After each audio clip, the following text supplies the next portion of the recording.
मखलूक में सबसे बेहतर कौन, उसका तस्करा फरमा रहा है।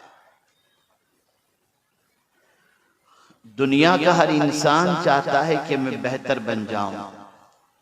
कोई अपने लिबास की वजह से बेहतर बनना चाहता है, कोई गाड़ियों की वजह से बेहतर बनना चाहता है, कोई बंगलों की वजह से बेहतर बनना चाहता है, कुछ मादी चीजों के जरिए कोई बेहतर बनना चाहता है। लेकिन मेरे करीम ने एक ज़ाब्ता अता फरमाया, एक दस्तूर अता फरमाया, और उसने वाज़ेह फरमा दिया कि मखलूक में बेहतर कौन है। तो कुरान मुक़द्दस में अल्लाह ने फरमाया, इन्नल्लज़ीना आमनू व अमिलुस सालिहात उलाइका हुम खैरुल बरिया। बेशक वो जो ईमान लाया और जिसने नेक अमल किया, ये दो चीजें किसी इंसान के पास आ जाएं, ईमान की दौलत भी आ जाए और अमले सालेह का जज्बा भी उसके अंदर पैदा हो जाए, तो मखलूक में अल्लाह अज़्ज़ व जल उसे बेहतर बना देता है, उसे इज्जत व सरबुलंदी अता करता है, उसे कामयाबी और कामरानी अता करता है।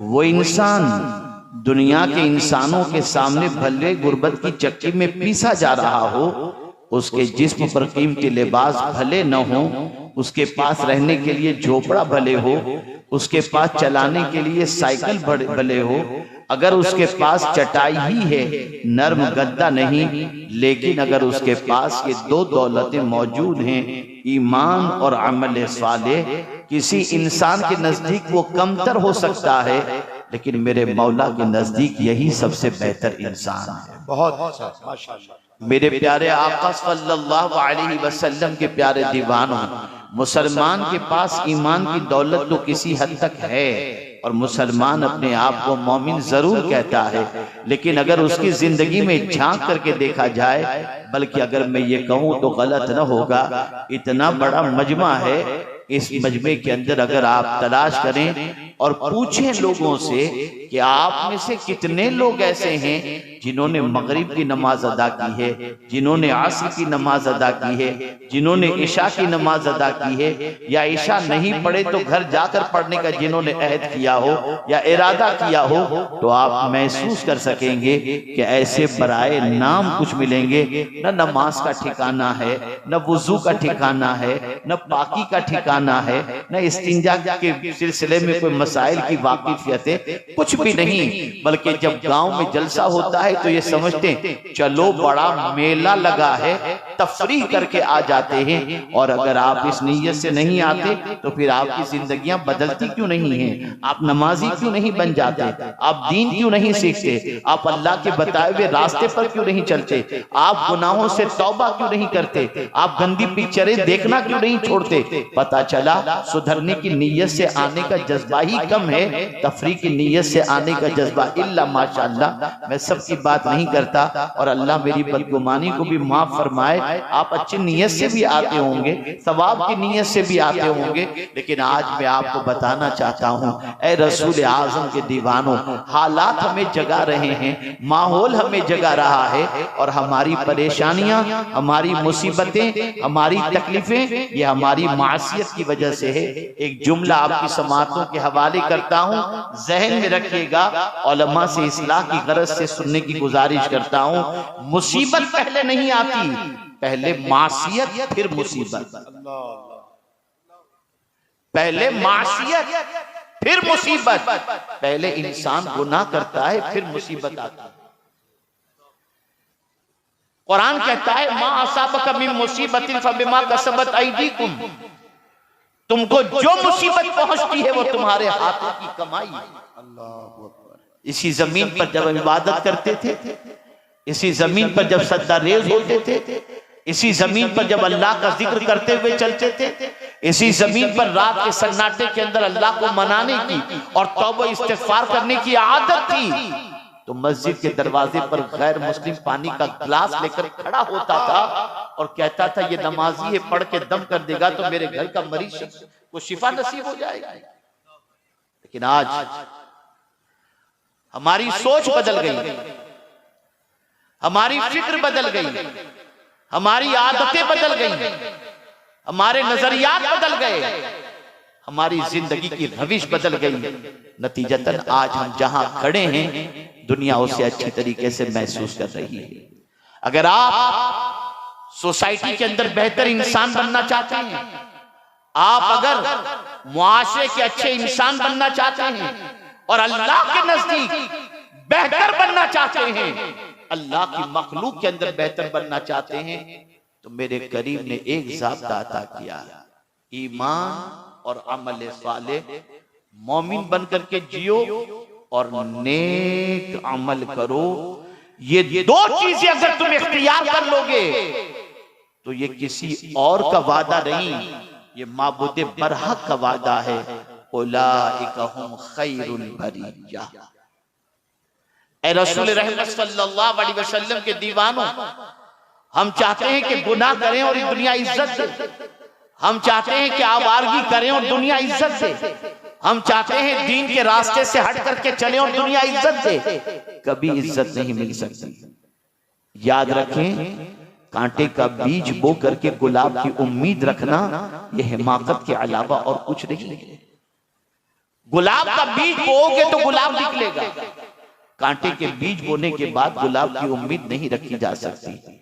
मैं जब कभी झारखंड की सरजमीन पर, बिहार की सरजमीन पर, बंगाल की सरजमीन पर और यूपी की सरजमीन पर आता हूं तो मैं बहुत भोले भाले चुलबुले नौजवानों की एक बड़ी तादाद देखता हूं जो बेचारे दीन के नाम पर आ जाते हैं, लेकिन उनको न बात करने का शऊर होता है, न बैठने का शऊर होता है, न हाथ मिलाने का शऊर होता है, न उनके पास कोई तालीम होती है। बस आकर के बैठ जाते हैं, अच्छी बात लगी तो कुछ गुनाहों से तौबा कर ली, और अगर कोई बात समझ में नहीं आए तो बड़ा मजा आया, फिर हंसते खेलते मौज मस्ती करते हुए चले जाते हैं।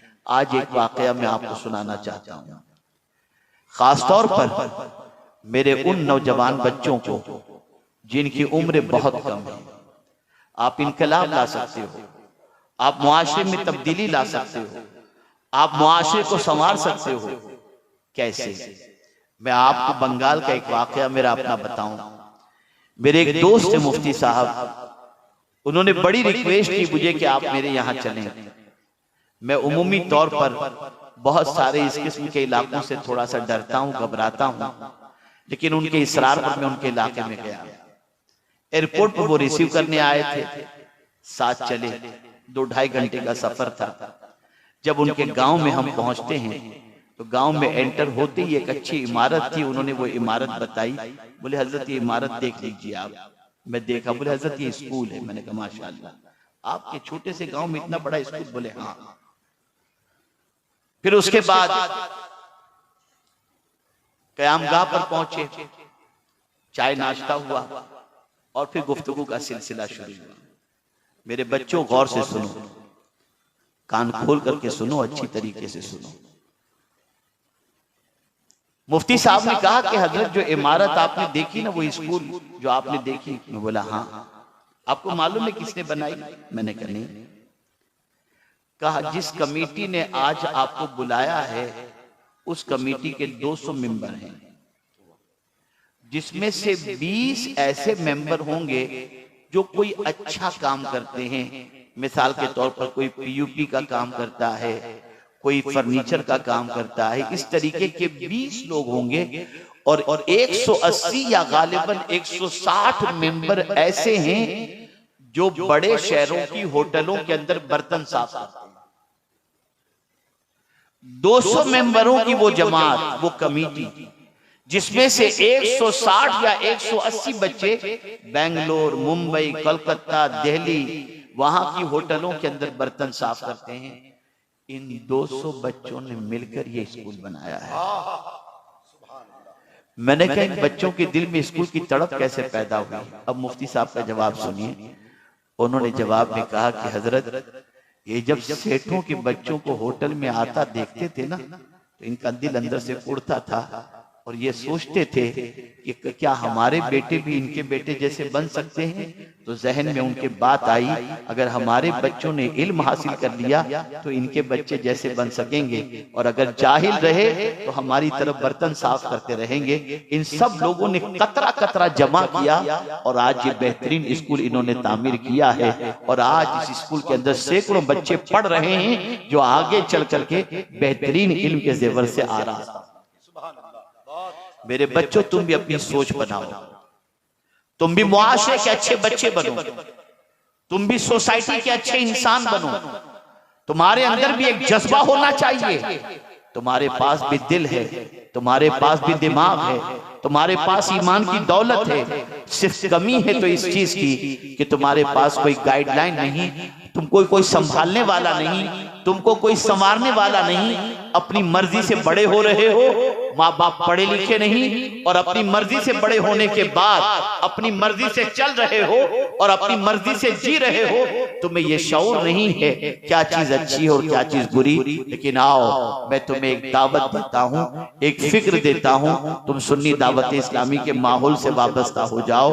तुम अपने आप को दीनी तालीम से आरास्ता कर लो, तुम अपने आप को दुनियावी तालीम से आरास्ता कर लो। याद रखो, एक दिन तुम देखोगे कि तुम भी यहाँ बैठे होगे या किसी बुलंदी पर बैठे होगे और दुनिया तुम्हारा इस्तकबाल कर रही होगी, दुनिया तुम्हारा वेलकम कर रही होगी। उसके लिए कोई सरमाए की जरूरत नहीं है। दो चीजें अपनी जिंदगी में इख्तियार कर लो, ईमान और अमल सालेह। जब ये दो चीजें तुम इख्तियार कर लोगे तो अल्लाह अज़्ज़ व जल्ल ने फरमा दिया तुम मखलूक के अंदर सबसे बेहतर बन जाओगे। आप जानते हैं मेरे प्यारे आका सल्लल्लाहु तआला अलैहि वसल्लम के प्यारे दीवानों, ईमान कितना बड़ा सरमाया है, ईमान कितनी बड़ी ताकत है। कुरान कहता है फमन यकफुर बित्तागूत व युमिन बिल्लाह फक़द इस्तमसक बिल उर्वतिल वुस्क़ा लन फिसाम लहा। जिसने शैतान का इनकार किया और अल्लाह पर ईमान ले आया, उसने बहुत मजबूत गिरह को थाम ली। लन फिसाम लहा, ये गिरह कभी खुलेगी नहीं। मुफस्सिरीन फरमाते हैं कि एक कलिमा पढ़ने वाले के लिए ईमान से बड़ा दूसरा कोई सहारा नहीं हो सकता। ईमान इतना बड़ा सहारा है कि जब कोई ईमान को ईमान को इख्तियार कर लेता है और अल्लाह पर कामिल भरोसा करने लग जाता है, तो फिर मेरे रब की शान ये है कि कदम कदम पर मेरा मौला उसकी मदद करता है और उसकी तवक्कुल को परवरदिगार जल्ल जलालहू पूरा करता हुआ नजर आता है। लेकिन हमारा हाल ये है, हम सब पर तो भरोसा करते हैं, रब पर भरोसा नहीं करते। हमारा हाल ये है कि अगर डॉक्टर हमसे कह दे कि ये दवाई खाओगे, ये चीज खाओगे तो मर जाओगे, जिंदगी भर हाथ नहीं लगाते। अगर हमें डॉक्टर कहते रोजाना इतना चलना पड़ेगा वरना शुगर तुम्हारी हाई हो जाएगी और तुम्हारा पैर काटना पड़ेगा या आंखों की रोशनी चली जाएगी, हम डॉक्टर की बात मान लेते हैं। हैरत की बात है, जिसका कलिमा पढ़ते हैं, जिसको माबूद मानते हैं, उसकी बात मानने को तैयार है, उसका इरशाद सुनने को, उसके इरशाद पर अमल करने को तैयार नहीं। ऐ रसूल आज़म सल्लल्लाहु अलैहि वसल्लम के दीवानों, अल्लाह पर कामिल भरोसा रखो। और बड़ी प्यारी बात किसी ने कही है, रास्ता एक ही था, फिरौन भी गुजरा, मूसा भी गुजरे। रास्ता एक ही था, फिरौन भी गुजरा, मूसा भी गुजरे। फिरौन डूब गया, मूसा निकल गए। वजह क्या थी? तो फिरौन को रास्ते पर भरोसा था, मूसा को खुदा पर भरोसा था। ऐ रसूल आज़म सल्लल्लाहु अलैहि वसल्लम के दीवानों, मेरा रब तुम्हारी हर जगह मदद करने को तैयार है। वही तो है जो माँ के शिकम के अंदर हमें रोजी पहुंचाता है और हमें जिंदगी अता करता है। ऐ रसूल आजम सल्लल्लाहु अलैहि वसल्लम के दीवानों, उससे अपने ताल्लुक को मजबूत करो, उससे अपने रिश्ते को मजबूत करो। और याद रखो, जब कोई बंदा अपने वजूद को उसकी बारगाह के अंदर झुका देता है तो फिर अल्लाह अज़्ज़ व जल उसे इतना उठाता है कि उस बुलंदी तक कोई दूसरा पहुंच नहीं सकता। हमने सजदा छोड़ दिया, उसकी बारगाह में झुकना छोड़ दिया, तो कासे गदाई लेकर दर दर की ठोकरें खाते हुए नजर आते हैं। आज मुझे बताइए, वो कौन सा गुनाह है जो रात के सन्नाटे में या दिन के उजाले के अंदर मुसलमान करता हुआ नहीं दिखाई देता? आप मुझे बताओ। आज तो 14 साल का लड़का 18 की उम्र तक पहुंचने तक खाली हो जाता है, इस लायक भी नहीं रहता कि वो शादी कर सके। आज आप देखो, गंदी पिक्चरों को देख देख कर आज का जवान बर्बाद हो गया। बल्कि अल्लाह माफ फरमाए, ये जवानों ही का मसला नहीं है, ये तो शादीशुदा लोग भी और बड़ी उम्र वाले भी आजकल न जाने क्या क्या देखते हुए नजर आते हैं। क्या हो गया है? हजरत बायजीद बुस्तामी अलैहिर्रहमा के पास एक शख्स आया और उसने आकर के कहा, हुजूर, तकरीबन गुनाहों से अल्लाह ने मुझे तौबा की तौफीक अता फरमा दी, लेकिन एक गुनाह ऐसा है जिससे मैं बच नहीं पाता। हजरत बायजीद बुस्तामी अलैहिर्रहमान ने उससे पूछा, नहीं वो कौन सा गुनाह? वो खुद ही कह उठता है, हुजूर, रास्ते में किसी औरत या लड़की को चलते हुए देखता हूँ तो मेरी निगाह खता खा जाती है, मैं उसे घूरने लगता हूँ। इस गुनाह से मैं नहीं बच पाता, मुझे कोई नुस्खा अता फरमाए। वो बुजुर्ग हजरत बायजीद बुस्तामी अलैहिर्रहमान ने जवाब में इरशाद फरमाया, बेटे, एक नुस्खा तुझे देता हूँ, और वो ये है, जब तेरा नफ्स तुझे किसी हराम चीज को देखने के लिए वर्गलाए और शैतान तुझे वर्गलाए, तो ये तसव्वुर जहन में रखना, तू उसे देख रहा है और तेरा खुदा तुझे देख रहा है। वो शख्स जब ये सुनता है, सुनने के बाद चला गया।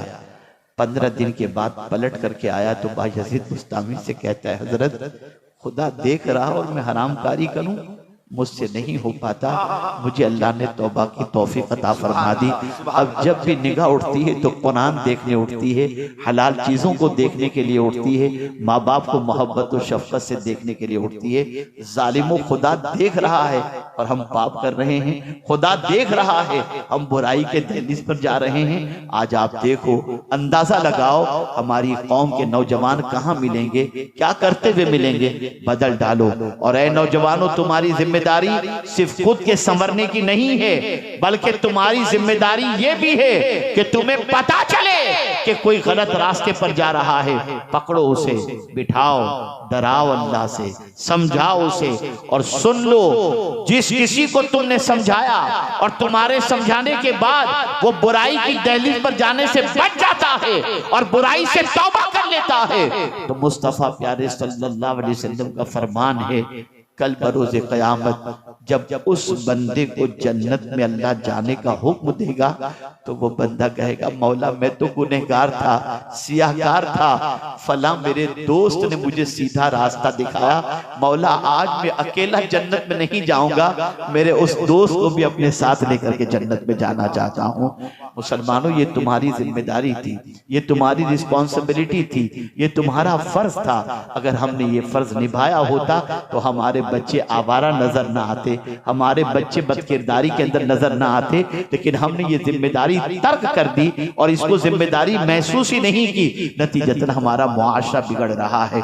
मैं उन माँ बाप से भी कहना चाहता हूँ जो माँ बाप केयरलेस हैं और अपने बच्चों से लापरवाही का इस तरीके से मुजाहिरा करते हैं कि अपने बच्चे की ये फिक्र नहीं रखते कि मेरे बच्चे की आदत अच्छी हो, मेरा बच्चा 10 के दरमियान बैठे तो इज्जत से देखा जाए। नहीं, आजकल माँ बाप का मामला ये हो गया, बच्चे पैदा किए, छोड़ दिया, अल्लाह अकबर, खुद से बड़े हो रहे हैं, कोई तरबियत नहीं, कोई डिसिप्लिन नहीं। आप जानते हैं, एक वाकया मैं आपकी समाअतों के हवाले करूं।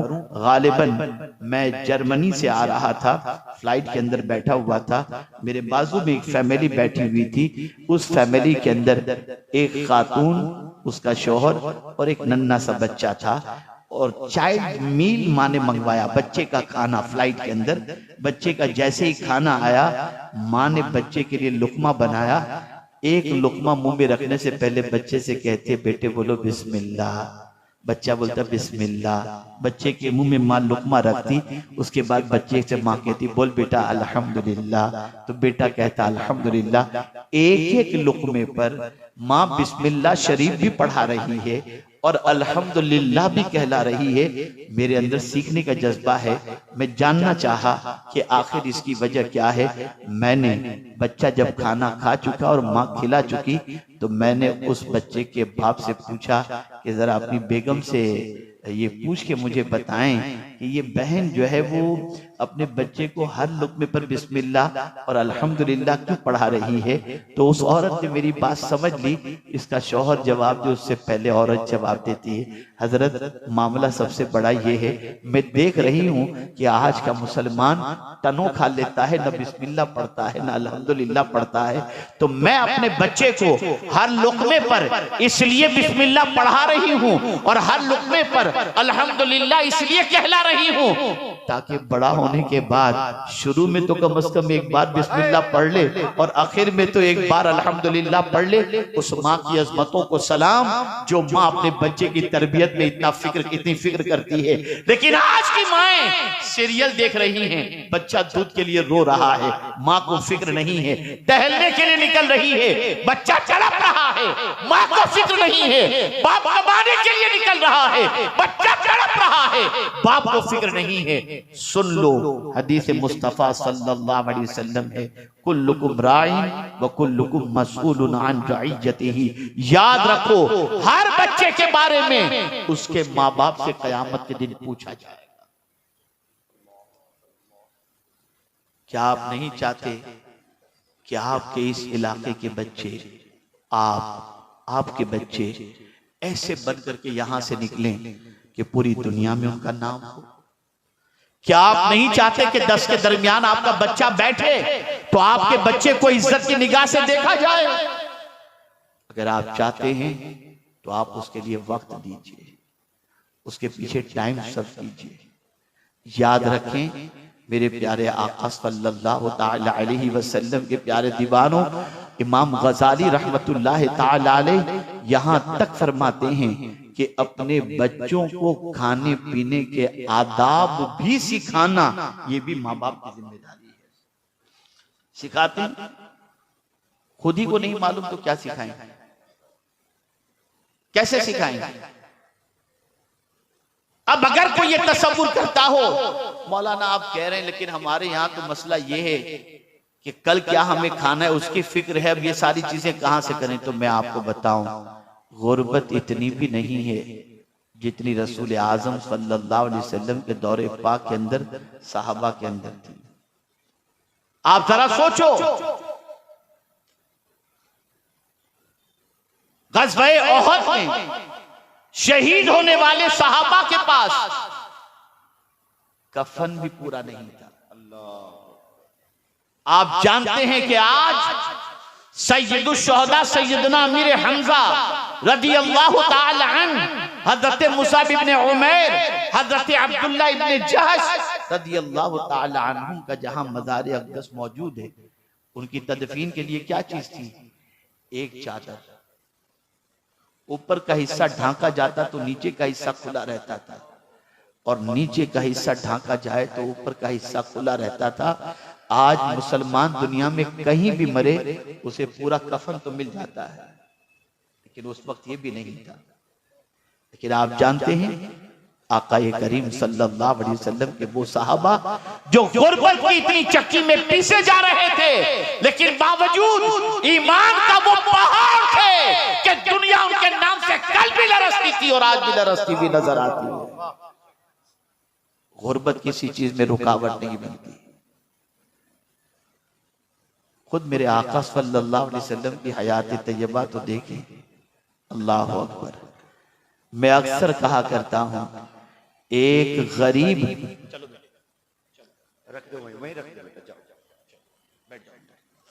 एक मतलब दुरूद शरीफ पढ़े, अल्लाहुम्मा सल्ली अला सय्यिदिना व मौलाना मुहम्मद मादिनिल जूद वल करम व आलि व सहाबी बारिक वसल्लम। एक गरीब बाप अपनी बेटी को बियाह कर घर से रुखसत करना चाहे और वो ये सोचे कि मैं नबी की सुन्नत पर अमल करते हुए अपनी बेटी को रुखसत करूं, खुदा की कसम दुनिया में आज ऐसा कोई भी इंसान नहीं मिलेगा जो नबी की सुन्नत के मुताबिक अपनी बेटी को विदा न कर सकता। वो रसूल रहमत सल्लल्लाहु अलैहि वसल्लम जिनकी लख्ते जिगर खातून जन्नत, कौन रसूल आजम, मालिके कौनैन, गो पास कुछ रखते नहीं, दो जहां की नेमतें हैं उनके खाली हाथ, जन्नत उनकी, जन्नत की नेमतें उनकी। वो अगर चाहें तो अपनी बेटी के लिए हूर को जमीन पर खिदमत के लिए उतार कर पेश कर सकते हैं, लेकिन बेटी आती है हाथ में छाले पड़े हुए हैं, सरकार घर का काम करते करते थक जाती हूं, ये देखिए ना मेरे हाथ, कोई कनीज मुझे दे दें ताकि मेरा हाथ बटाए और खिदमत में मेरा साथ दे। कुर्बान चाहिए मेरे आका को अपना गरीब उम्मती याद आ गया कि कल मेरा गरीब उम्मती अगर उसकी बेटी भी उसके पास आएगी और आकर के कहेगी अब्बा जान मुझे कोई काम वाली दे दीजिए, मैं घर का काम करते करते थक जाती हूं, अगर आज मैंने मेरी बेटी को कनीज दे दी तो मेरे उम्मती को भी अपनी बेटी को मेरी सुन्नत पर अमल करते हुए कोई काम वाली देनी पड़ेगी। लेकिन अगर मेरे उम्मती के पास ये नहीं हुआ तो क्या होगा, तो क्यों न मेरी बेटी को मैं ऐसी चीज दे दूं कि मेरा गरीब उम्मती भी अपनी बेटी को दे सकता हो। फौरन खातून जन्नत से फरमाया बेटी अगर तुम काम करते करते थक जाती हो ना तो सुनो 33 बार सुबहान अल्लाह पढ़ लो, 33 बार अल्हम्दुलिल्लाह पढ़ लो और 34 बार अल्लाहु अकबर पढ़ लो, तुम्हें थकान नहीं लगेगी। आप मुझे बताइए एक गरीब बाप अपनी बेटी को देना चाहे तो ये देकर रसूल आजम की सुन्नत पर अमल कर सकता है। हम क्यों हुजूर की जिंदगी को भूल गए, हम आकाए करीम सल्लल्लाहु अलैहि वसल्लम की हयात तैयबा को क्यों पसे पुष्ट में डाल दिया और हमने अपनी जिंदगी को ताजुशात के अंदर कैसे गिरफ्तार कर दिया। बदलो अपनी सोच को। मैं आपसे काफी उम्मीदें वाबस्ता रखता हूं, मुझे काफी तवक्कुआत आपसे हैं और अब तो अल्हम्दुलिल्लाह यहाँ पर एक ऐसा इदारा भी कायम हो चुका है जिस इदारे के अंदर तालीमी मेयार इतना बुलंद है कि मुस्तकबिल बड़ा ताबनाक नजर आता है। मौलाना अजहर साहब जो है माशाअल्लाह, जो हमारे दिल मोहम्मद भाई के भतीजे हैं, जो इदारा उन्होंने कायम किया है तालीमी मेयार बहुत स्ट्रॉन्ग है। अल्लाह अज़्ज़ व जल उन्हें कामयाबी से हमकनार फरमाए और उनके मुस्तकबिल को ताबनाक बनाए। बच्चों पढ़ो, छोड़ दो गुनाह से अपने ताल्लुक को, छोड़ दो गुनाह से रिश्ते को, छोड़ दो अपने आप की जिंदगी को बर्बादी के रास्ते पर ले जाने के लिए। आप जानती एक 6 साल का नन्हा सा बच्चा अपनी माँ को जब देखता है कि वो चूल्हा जला रही है तो माँ को ये काम करते देखकर उसकी आंखों से आंसू आ जाते हैं, रोने लगता है, गिरियोजारी में इतना गिरफ्तार हो जाता है जिसकी कोई इंतहा नहीं, बिलक बिलक करके वो रो रहा है। माँ ने पूछा बेटे क्या गलती हो गई कि तू रो रहा है, तेरी उम्र तो अभी बहुत छोटी है, 6 साल का बच्चा और तू इतना रो रहा है। माँ आज मैंने तुझे देखा कि चूल्हा जलाने के लिए बड़ी लकड़ियों को तूने पहले आग में नहीं डाला, पहले तूने छोटी छोटी लकड़ियों को डाला। अगर कयामत में अल्लाह जहन्नम की आग को जलाने के लिए अगर मुझ जैसे छोटे बच्चे को पहले डालेगा तो क्या होगा। इस तसव्वुर ने मुझे बेचैन कर दिया है। ये छोटे से बच्चे, ये नन्हे से बच्चे। अभी कल ही मैंने अपनी गुफ्तगू में एक बात बताई। हजरत बायजीद बुस्तामी रहमतुल्लाह ताला अलैह वालिद बचपन में इंतकाल कर गए, 6 साल की उम्र है। माँ को किसी ने बताया कि फला मदरसे में मौलाना बहुत अच्छे हैं, बुजुर्ग सिफत हैं, अपने बच्चे को वहां दाखिला दिला दो, तुम्हारा बच्चा कुछ बन जाएगा। माँ हाथ पकड़ती है, बच्चे को लेकर जाती है। बुजुर्ग अर्ज करती है कि इनके वालिद का इंतकाल हो गया है और मैं इसे लेकर आपकी खिदमत में इसलिए हाजिर हुई हूँ कि आपका बड़ा नाम मैंने सुना है, मैं बस ये चाहती हूँ कि मेरा बच्चा वली बन जाए। क्या तमन्ना थी माँ की। आज की माएं अपने बच्चों को डांसर बनाना चाहती हैं। वो माँ कितनी अजमत वाली जो अपने बच्चे को वली बनाना चाहती है।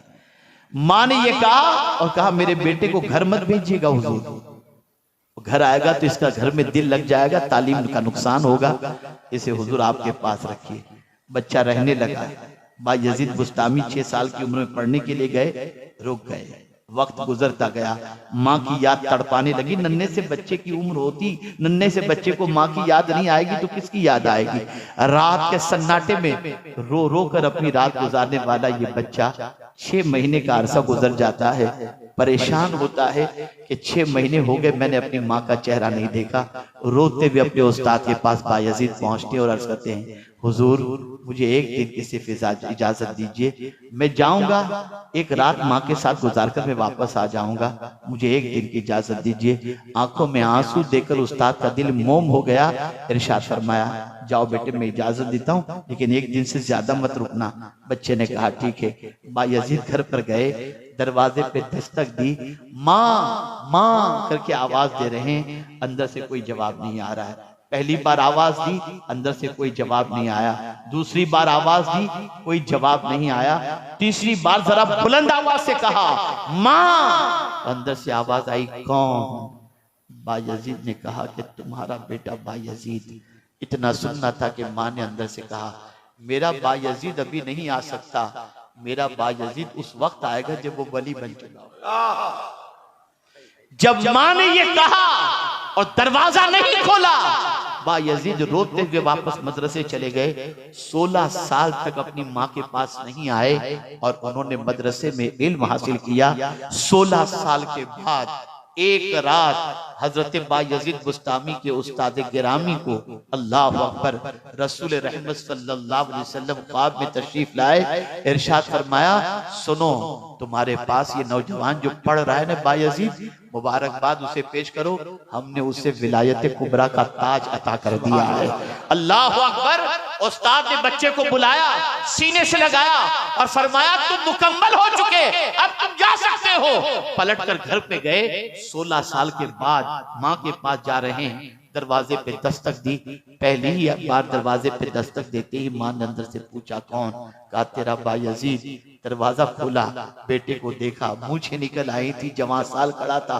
माँ ने सीने से लगाया और कहा, बेटे मुझे खुशी है कि तुमने अपनी मंजिल पा ली और जिस मकाम पर मैं तुझे देखना चाहती थी उस मकाम पर तुम पहुंच गए। उसके बाद माँ ने दुआ के लिए हाथ उठाए और कहा, मेरे परवरदिगार, मेरी तूने एक तमन्ना तो पूरी फरमा दी कि मेरे बेटे को तूने विलायत कुबरा के मकाम पर फाइज फरमा दिया। बस अब मेरी कोई और तमन्ना नहीं, बस एक ही तमन्ना है, तेरी बारगाह में ईमान के साथ आ जाऊं। ये कहते ही रूह परवास कर जाती है और उनकी माँ इस दुनिया से कुछ कर जाती। वो माएँ थी जिनको अपने बच्चे की तरबियत की इतनी फिक्र थी। नादानो, तुम्हारा बच्चा गलियों के अंदर गुल्ली डंडे खेल रहा हो, तुम्हें इसकी फिक्र नहीं होती। नंगा नाच कर रहा हो, तुम्हें इसकी फिक्र नहीं होती। डांस कर रहा हो, तुम्हें इसकी फिक्र नहीं होती। तुम कब अपने बच्चों के बारे में फिक्रमंद होगे? बदलो अपनी सोच को, बदलो अपने अफकार और नजरियात को। एक अच्छा इंसान बनाओ, एक अच्छा मुसलमान बनाओ, खुद भी परफेक्ट बनो, अपनी औलाद को भी परफेक्ट बनाओ। और 2 चीजें अगर तुमने इख्तियार कर ली तो अल्लाह मखलूक के अंदर तुमको मुमताज पोजीशन अता फरमा देगा। और वो 2 चीजें ये हैं, ईमान और अमल सालेह। अमल सालेह से मुराद इबादत, मुआमलात और अखलाक। इबादत में भी तुम पंक्चुअल, मुआमलात के अंदर भी तुम पंक्चुअल हो जाओ और इसी के साथ तुम्हारे अखलाक भी अच्छे हों। एक चीज नहीं कि 5 वक्त की नमाज भी पढ़ो, जैसा कि आज होता है कि बहुत सारे नमाज भी पढ़ते हैं, 5 वक्त की नमाज पढ़े और रात को जाकर के गाने देख रहे हैं, गजलें देख रहे हैं, पिक्चर देख रहे हैं। हज करके आए, हज करके आए, कोई जिंदगी में फर्क नजर नहीं आता। तो ऐसा नहीं, एक जमाना भी था ना, आपको याद होगा या मेरी उम्र के जो लोग होंगे उन्हें याद होगा कि अगर किसी मोहल्ले का कोई शख्स हज करके आ जाता और मोहल्ले में कभी झगड़ा होता था ना, तो लोग कहते थे हाजी साहब जो कह देना वो फाइनल, जो हाजी साहब कहते। और आज हज के नाम पे पैसे लूटे जा रहे हैं, टूर वाला गायब हो रहा है। जरा देखो क्या हो रहा है, कहां चले गए हैं। हम जब बिगड़ गए तो हमारे हालात बिगड़ गए, हम जब सही थे तो हमारे हालात भी सही थे। हमें संवरने की जरूरत है, हमें सीधे रास्ते का मुसाफिर बनने की जरूरत है, हमें गुनाहों से रिश्ता तोड़ने की जरूरत है। आज इतनी बड़ी तादाद में आप आए हो, अगर नबी से सच्ची मोहब्बत है तो आज एक वादा करके उठो, एक इरादा करके उठो, इंशाअल्लाह एक वक्त की नमाज कभी कज़ा नहीं करोगे, एक वक्त की नमाज भी कभी कज़ा मत करो। मुझे यहाँ एक बात याद आती है, मैं आपको बताऊं, अल्लाहु अकबर। मेरे एक दोस्त हैं, उन्होंने मुझसे एक मर्तबा कहा कि हजरत बचपने से मेरे माँ बाप ने मुझे नमाज का आदी बनाया है, लेकिन मैंने आज से कुछ दिनों पहले जो फज्र की नमाज पढ़ी ना, उस नमाज जैसी लज्जत मुझे जिंदगी में कभी नहीं मिली। तवज्जो चाहो, उस नमाज जैसी लज्जत मुझे कभी नहीं मिली। मैंने कहा ऐसी क्या खुसूसियत है, मुझे भी बताओ। उन्होंने कहा मेरी आंख खुली तो मैंने घड़ी में देखा कि तुलुए आफताब के अंदर 7 या 8 मिनट बाकी थे। मैंने सोचा यार मैं अभी उठूंगा, इस्तिंजा करूंगा, वुजू करूंगा, इतने में तो वक्त चला जाएगा, चलो यार सो जाता हूँ, नींद कहाँ खराब करता हूँ। अब नमाज यूं भी कज़ा होने वाली है तो नींद अच्छी तरीके से हो जाए।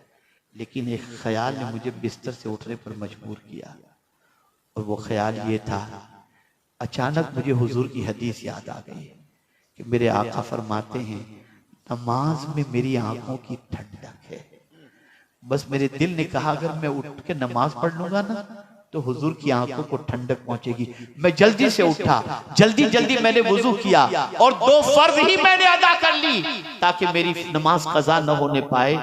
यकीन जाने उस नमाज की लज्जत में आज तक नहीं भूल सका, जिस नमाज के बारे में मेरे जहन में ये तसव्वुर आया कि नमाज हुजूर की आंखों की ठंडक है। आप मुझे बताओ, नमाज कज़ा करते हो, हुजूर की आंखों को ठंडक नहीं पहुंचा रहे हो। अगर तुम हुजूर की आंखों को ठंडक पहुंचाओगे ना तो हुजूर तुम्हारी पूरी जिंदगी को सुकून से भर दिया करेंगे। कितने ताज्जुब की बात है, जो रसूल पूरी पूरी रात अपनी उम्मत के लिए रोते रहे, आज उसी रसूल के उम्मती पूरी पूरी रात गंदी पिक्चर देखने में खर्च कर। क्या करते? सुन्नी दावत इस्लामी का इज्तिमा तफरीह के लिए नहीं होता, सुन्नी दावत इस्लामी का इज्तिमा नामवरी के लिए नहीं होता, सुन्नी दावत इस्लामी का इज्तिमा भीड़ भाड़ इकट्ठा करने के लिए नहीं होता, शोहरत के लिए नहीं होता। सुन्नी दावत इस्लामी का इज्तिमा एक ही मकसद के लिए होता है, जो खुदा से दूर हैं उनको खुदा से करीब कर दो, जो हुजूर से दूर हैं उनको हुजूर से करीब कर दो। हम बस यही चाहते हैं गुनाह से रिश्ता टूटे और हुजूर से रिश्ता जुड़े, गुनाह से रिश्ता टूटे, खुदा से रिश्ता जुड़ जाए। आज से अपनी जिंदगी को तब्दील करो, आज से अपनी जिंदगी में इनकलाब लाने की कोशिश करो। मैं उम्मीद करता हूं कि इंशाअल्लाह अज़ीम आज के बाद आप अपनी जिंदगी के बारे में गौर करेंगे, अपनी जिंदगी के बारे में सोचेंगे, सीधे रास्ते के मुसाफिर बनने की कोशिश करेंगे। इरादा तो 15 मिनट से ज्यादा का कहने का नहीं था, लेकिन आपके ज़ौक़ समाअत ने मुझे बहुत ज्यादा कहने के लिए जो है वो आमादा किया। मैं आपका मशकूर हूँ कि बड़ी संजीदगी के साथ आपने अभी तक मेरी गुफ्तगू समाअत फरमाई। बस इतना सुन लें, अगर कोई शख्स इशा की नमाज में सुस्ती करता है और फज्र की नमाज में सुस्ती करता है तो हुजूर फरमाते हैं सल्लल्लाहु अलैहि वसल्लम, मुनाफिक पर 2 वक्त की नमाजें भारी हैं, इशा की और फज्र की। और जो शख्स जानबूझ करके एक वक्त की नमाज कज़ा कर दे, अल्लाह उस पर से अपने दस्ते अमान को उठा लेता है।